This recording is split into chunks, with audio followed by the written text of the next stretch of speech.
কালো জামের মধ্যে আল্লাহ 6টি বৈজ্ঞানিক উপকার রেখেছেন। এই যে কালো জাম আমরা খাই, কতগুলো নিয়ামত আল্লাহ এটার মধ্যে ঢুকিয়ে দিয়েছেন।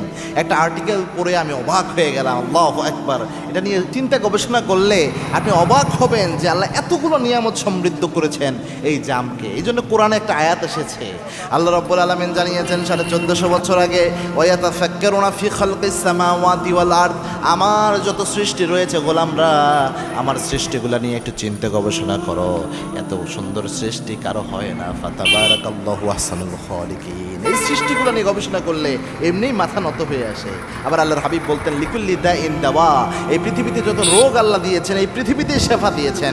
এই যে ন্যাচারের মধ্যে যে খাবারগুলা, এগুলোর মধ্যে আল্লাহ রাব্বুল আলামিন শেফা ঢুকিয়ে দিয়েছেন। আজকে বিজ্ঞান প্রমাণ করেছে কালো জামের মধ্যে রক্তের শর্করা নিয়ন্ত্রণে সহায়ক এমন উপাদান আল্লাহ দিয়ে দিয়েছেন। এত চমৎকার জিনিস। এখানে আপনার গ্লুকোজের মাত্রা নিয়ন্ত্রণ করে এরকম উপাদান দিয়েছেন। অ্যান্টি